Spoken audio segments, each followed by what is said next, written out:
I was in the Trek bicycle shop. I walk in and the first guy does exactly what we just said. Hey, sir, how's your day going? Great. Can I help you find anything? No, just looking. The next guy walked up to me and he said, hey, welcome to Trek. What kind of bike do you ride? What do you need to take it to the next level? That dude changed the narrative. So if you're getting the objection every time, maybe you're feeding them a line that the objection that just comes out. Hey, do you need any help with your Medicare? No, we're good. Maybe it's, hey, are you going to go Medicare Advantage or Medicare Supplement?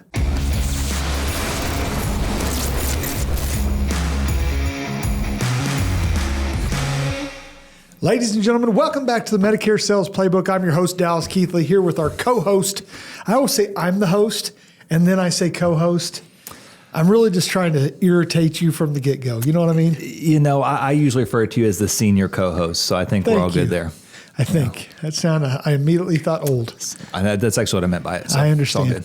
We are here to help you guys increase your Medicare sales one play at a time. You guys have done a great job listening, commenting, and just letting us know what you want to hear about. And one of the topics that we've heard a lot about is objections. Yeah. And when you and I first heard that, we were both like, you know, there's not really objections in Medicare. Not many. I mean, no, there's not that many because we're not really selling anything. I mean, I'm hesitant to say what my initial reaction was, but. Well, we're going to be, listen, guys, as we do this today, we want to be nice. We want to be kind, but we're going to be real and transparent too, right? Yeah. We may feel like we're attacked. Have you ever went to church? That was the other sentence. I'm just kidding. Have you ever went to church and felt like, my gosh, my wife has been talking to that preacher again, you know? I have. And I'm trying to find out where it says men are to wash dishes in the Bible and all that stuff, you know? But it's a different version than we're able to buy. It is. However, it may feel like that some agents Sometimes. What we need you to know, just like that preacher, we are here to help you, and we want to help you. If you're getting a lot of objections, the good news is we can help. Yeah. Right? Like it shouldn't be that bad. So no, and objections, the hard part is that objections feel personal. They do. And maybe they are sometimes. I mean, in Medicare, sometimes they are, you know, sometimes they are, but it's hard not to take objections every time and say, they're not just saying no to the product and the process. They're just saying no to me. I know that there have been a lot of people that have just said no to me. Yeah. And that's okay. It is. That's all right. Because I can fix that. Yeah. Right. I'm not going to. No, we're not going to, but we could if we wanted to. Now we're talking to people that do want to fix and make better and all that jazz. So first thing is let's look at how to address objections. Sure. Okay. I look at it as at the 3 A's. Okay. When it comes to objections, I look at the 3 A's. Number 1, agree, answer, and ask. So let's break it down. If I'm sitting here with you and I say, hey, listen, you know, my name's Dallas Keithley. I show you the sales presentation, all that, and you give me the objection of, you know, we really need to think about this. Sure. Yeah. Right? What you cannot do is say, what is there to think about? You have to do something, you know? Yeah. Any objection, the first step is agree. Sure. And you got to remember too, that to us, we do this for a living. So some objections are going to sound dumb. Yes. You must take them all as relevant to that person because they are. They are. Right? So if you say, I want to think about it, you know what? I admire you for wanting to think about it because this is an important decision. Yes. This is a very important decision. Now, I've agreed with you. You should think about this. Now, I want to answer the question in there. Now, you didn't ask me in the form of a question, so you're not winning Jeopardy, but I want to answer your question. Your question is, am I doing the right thing? Yes. I got to think about this. A lot of my clients want time to think about this, and the nice thing is you can think about it, but let's set a window as to how long we're going to think. I love that. Because we've got to do something by the 1st. Now, so then I answer the question, and then I ask a follow-up that cannot be a yes or no question. Okay. I ask the follow-up of, guys, when we do this, all the things we've talked about today, what's the one thing that you're trying to think about the most? Or what's the most important thing to you? What is it that's in your brain going, man, I don't know if I should do this or not because of that? Sure. So when you do that, when you do the 3 A's, you are giving them credibility. You are showing them that you do care about what they're saying and that their objection is not falling on deaf ears. Yeah. Right?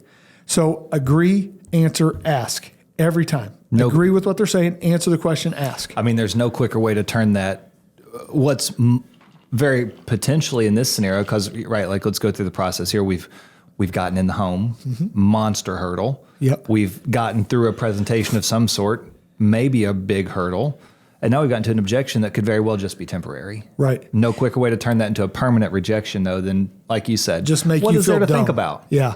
Let's sign it today. You have to make a decision. Let's do it today. Well, and I love what you said there. You can really stop the sale by making them feel dumb. Yes. Like that. What are you talking about? That's the dumbest question I've ever asked. And guys, when we talk about this, like he said, we're in the home, we've already presented. Yeah. The objection may be at the door, right? Like, you know what? I just don't have time right now. Mm-hmm.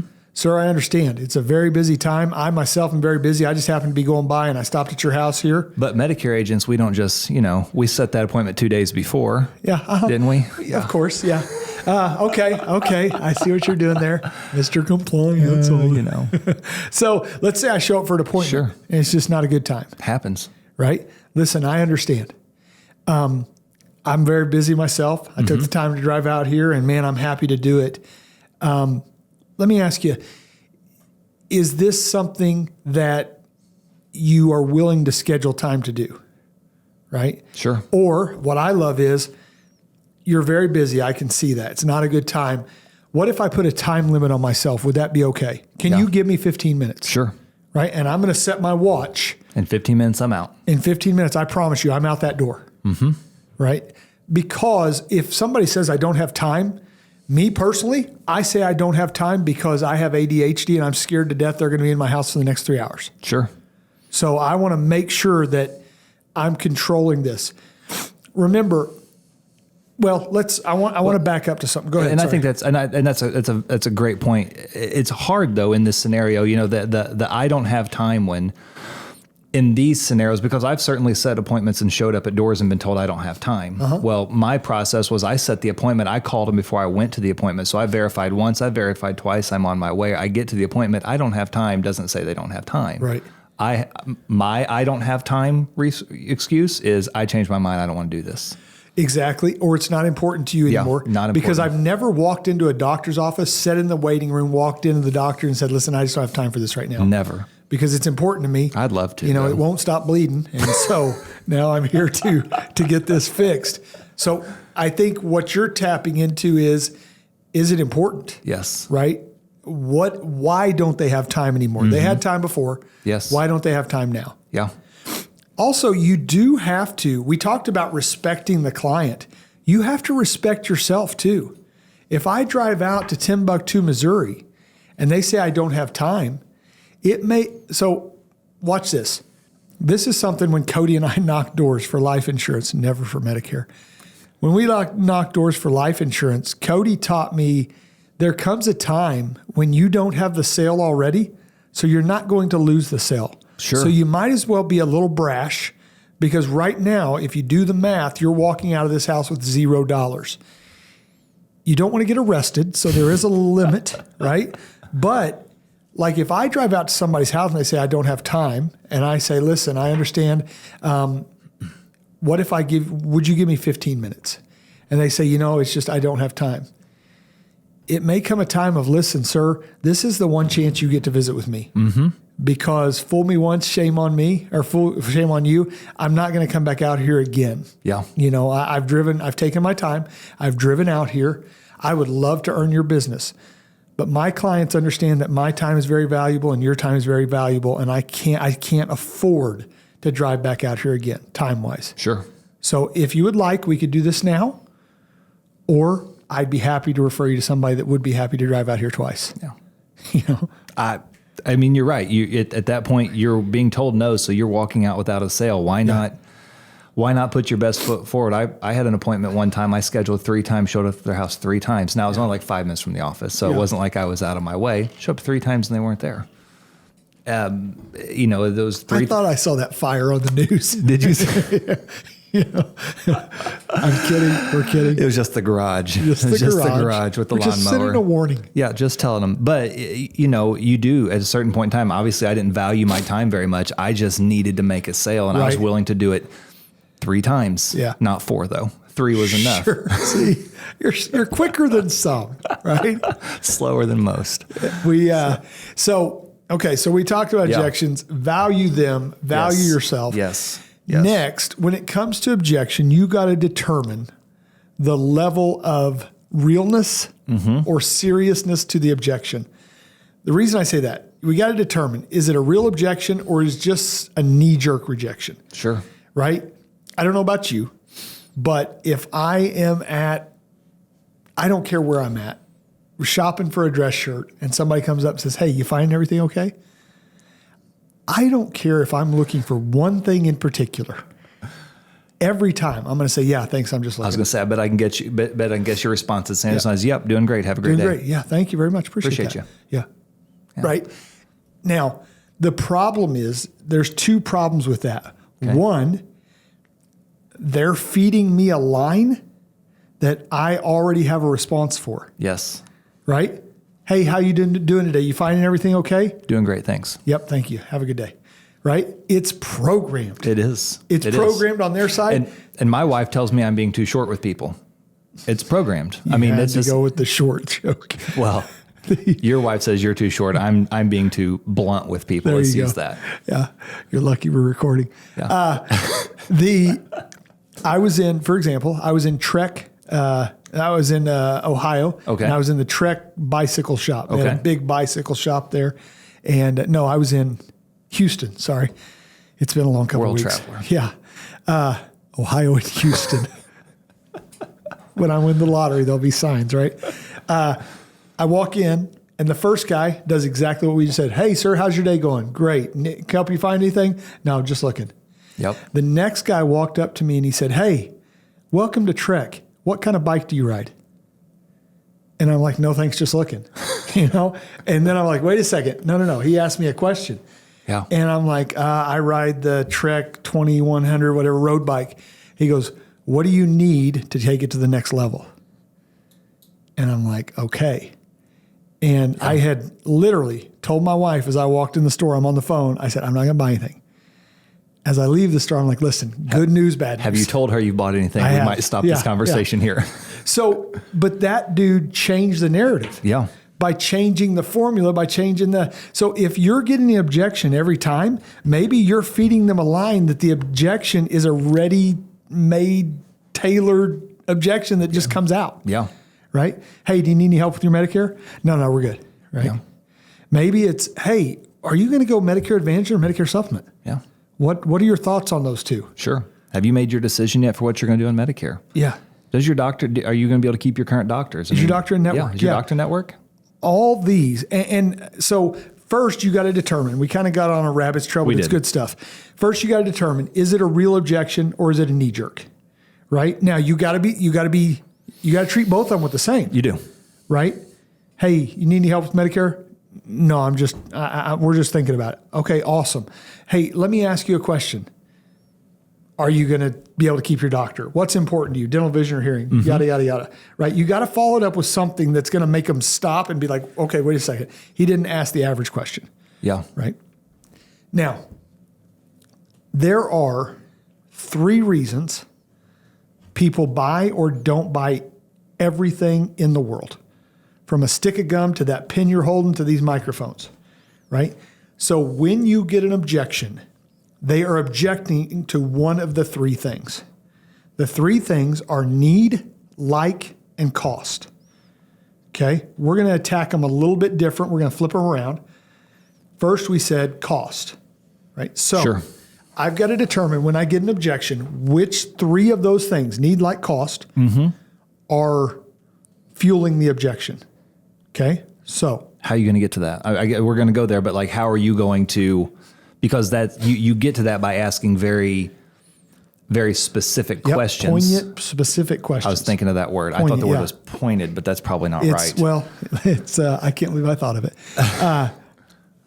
You get there by following up. Okay. Now, the number one rule with objections is you cannot allow it to just put up an uncrossable roadblock. Sure. There's really one objection in my world that I can't overcome. My husband's not here. I want to talk to him about it. My wife's not here. I need to talk to her about it. Okay. That to me, and we may get some comments saying, here's how you overcome that. How would you address that though? Well, first of all, it's my fault because I set an appointment and it was a one-legged appointment. Okay. When you set an appointment, you better make sure that the decision maker is there before you show up. So so let's talk through that for just a second here. So when we're setting appointments, let's don't just ask, hey, is Monday at 2:00 fine? Hey, who all needs to be at this appointment? Exactly. Perfect. Yeah. You're talking to the wife. My husband needs to be at this appointment. That's fantastic. What does your husband's schedule look like as well? Is it different than yours? What's a day that both of you? Right. How's Tuesday at? Okay, you guys are both working. How's Tuesday at 6:00? Yeah. Dinner time, but Yeah. And that brings up another point that I wanted to get to earlier and I forgot because I didn't look at my paper. Handle any objections you can before you get to them. Sure. If you get to hey, listen, if I show up and one person's there and I can see that this is a married person, I'm probably going to even try to, they'll say, oh, no, I'll think, but I know the objection is coming.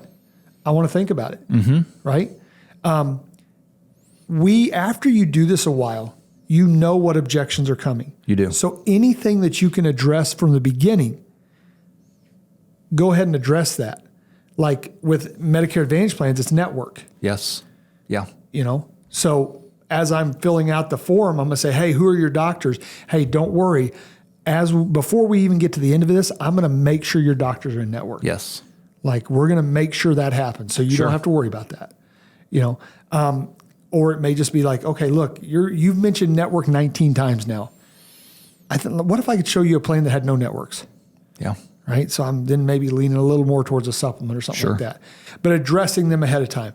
But back to our situation here, we said there's three reasons people do or do not buy anything, from a stick of gum to a microphone: need, like, cost. So when I get an objection, I got to determine, is it because they do not need it, they do not like it, or they can't afford it? Sure. Now let's talk about cost first. Medicare is a little bit different. It is.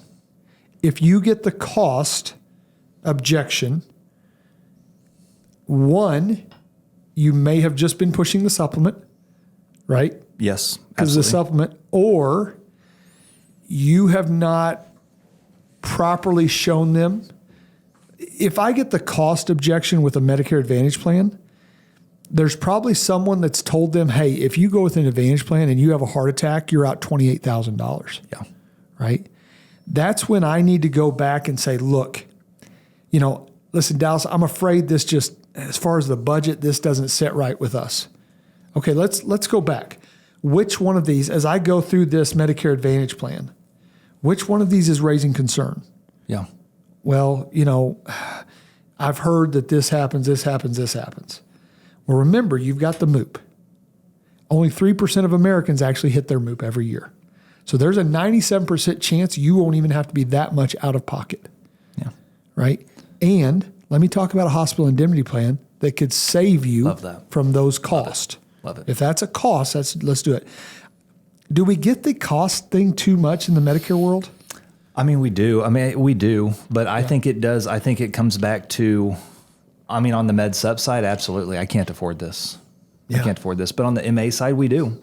But it's typically not because, it's not necessarily because I can't afford that. It's that some of these numbers are scary. Yeah. And just like you said, I probably haven't done a very good job of explaining how these work. Right. Right. Just because your max out of pocket is $3,200 doesn't mean when you see your PCP in January, you're going to pay $3,200. Right.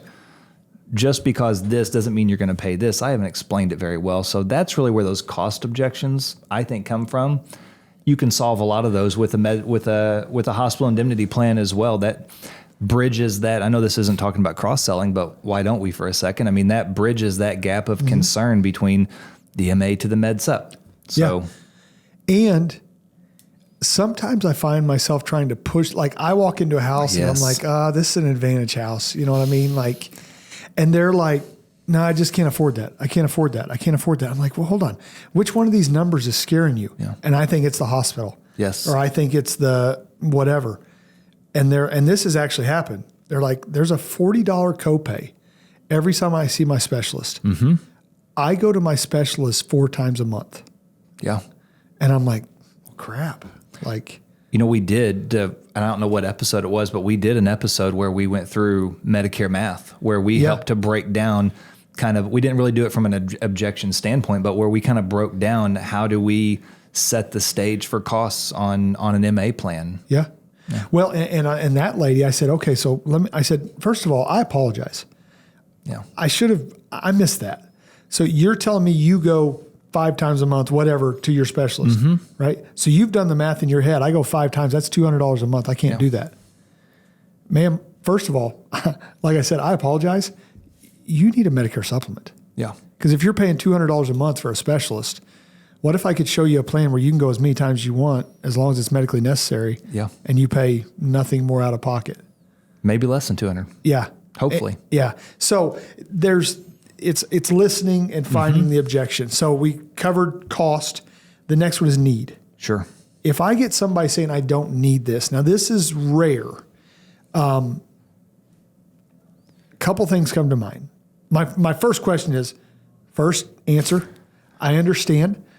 You don't see the need for this or anything like that. So I get that. Like, it's mind boggling, all this stuff that goes into like, listen, guys, sometimes when I answer a question, you got to ramble just a tiny bit because you have no idea what to say. Well, because in my head, when they said, I don't need this, the first thing I said was, yes, you do. Yes, you do. But you can't say that. You can't say that. Sir, I understand your concern. Yeah. And I would never want to purchase anything that I feel like I don't need. Right? Let me ask you a question. Let's shove this off the table. What are you going to do for health insurance? Well, I've got my group plan. Okay. Now we understand. Or I'm going to stick with ACA. I've heard that one. I'm on my ACA plan right now, and everything's going great. You know, the number one reason, the number one scare for people going into Medicare is it's a change. Yes. Right?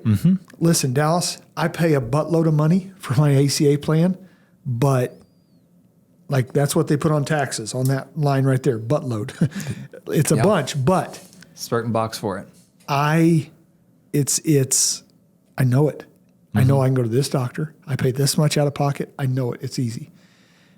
In that case, I'm going to tell them, hey, listen, you can continue your ACA if you want to. However, you're not going to get any subsidies. So you're going to be paying full price. So it goes to buttload plus is what you'll have to check on that. It's actually a number that accountants use. Exactly.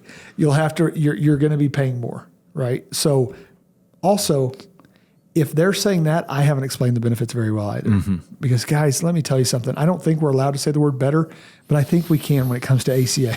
Like this, you're going to love Medicare, dude. Like this is going to be amazing. Yeah. The hardest one is probably group coverage. I agree. Right? And this is where if you've ever watched me do a seminar or anything, I tell people, our agents are going to ask you to bring everything about your group. We're going to bring everything about Medicare. We're going to set them side by side. Guys, if you do that and you see it's better for them to stick on their group, if they're still working, of course, let them stick with the group. Yeah. Yeah. So the reality is the reality to me, my reality has been there's only a handful of people that I've run into over the course of my career that financially, if they didn't have a spouse or a dependent, some other outlying situation, it didn't make sense that often for them to stay on their group plan. But from a comfort perspective, from a I know it perspective, from a there's an indentation in my wallet that perfectly fits that card and I don't want to put any other card in it.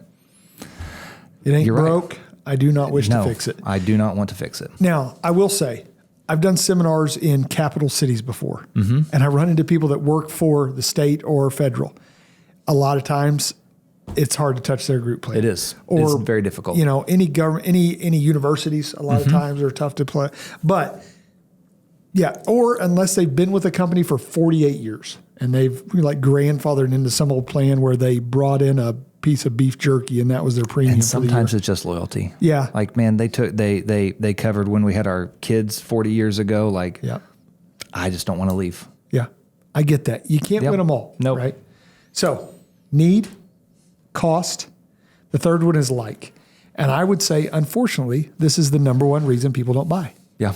Because if you and I go out there, right, and you and I go knock doors, we've got the same carriers in our bag that cost the same amount of money with the same networks, with the same everything.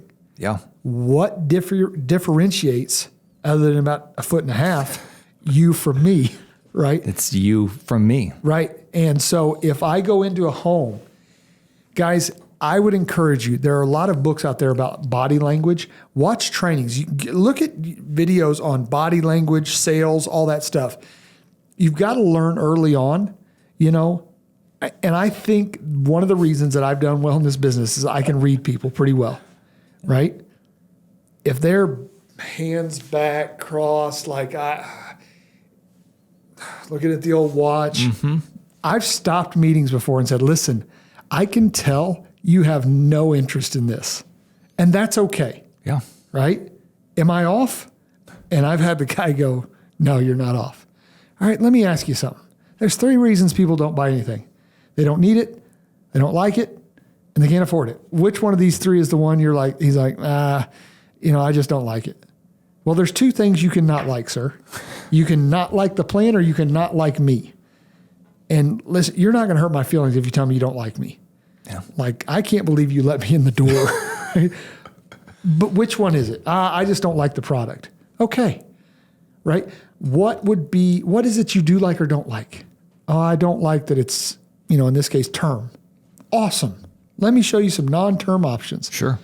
Or maybe I'm pushing MAPD a little too much and they're like, I just hate that. I mean, literally, if I was doing this, and I've done this before, you're showing supplement and you're showing, I've got 2 fact finders, right? And they say, you keep talking about that MAPD. I hate, it's gone. Your notes were on that. Yeah, I know. We're almost done. It's gone. Like, let's talk about this. Yeah. But that's also the part where we said, we have to be brutally honest about this because the likelihood of that prospective client, telling you that they don't like you, slim.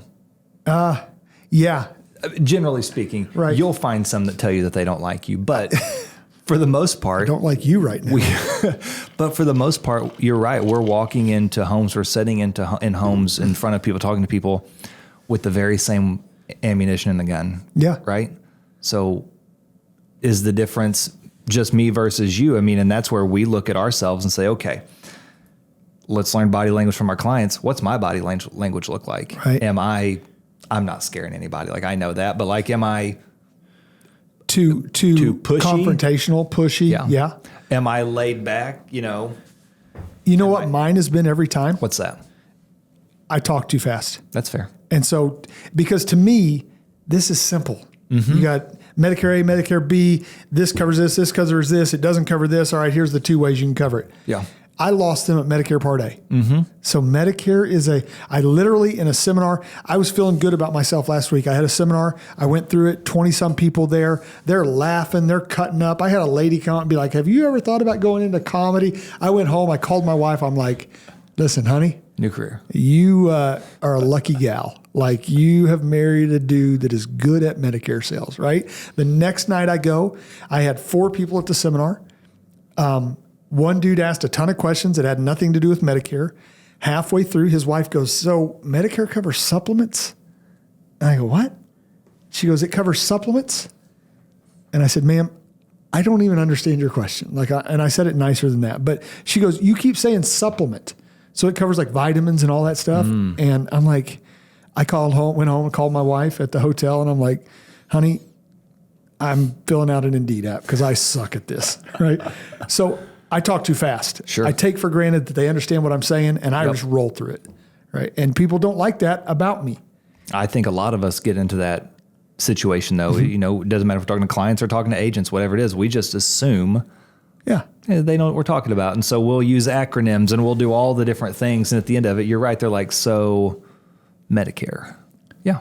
But the good thing is, if someone doesn't like me, it should be fixable.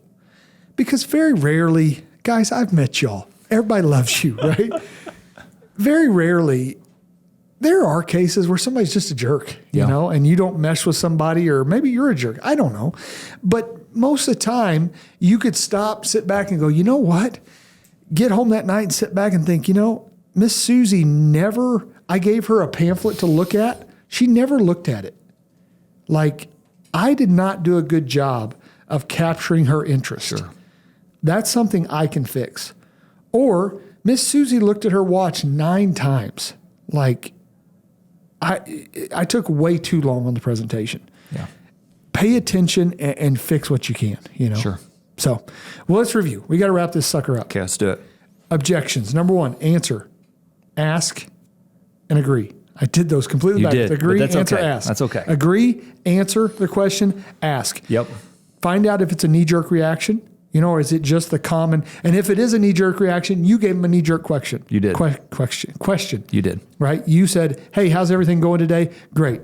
Yeah. Okay. Where do we go from here, right? And then thirdly, find out what the objection, if it's a real objection, is it because of need, like, or cost? And then determine which way to shift out of those. Love it. Yeah, good stuff, man. Great job. Yeah, so guys, as you're handling objections, we want to know in the comments, what are some objections you're getting? We had a lady recently, she's like, you know, the objection is I don't put in enough work. And I love the honesty from her. So I gave her a call and I'm like, hey, let's talk. Let's talk about how to schedule your day and all that stuff. We are here to help. If you need help, we would love to have a one-on-one with you and sit down and talk to you about how we can help you grow your business and all that stuff. So if that's you, put it in the comment. We'd love to visit with you.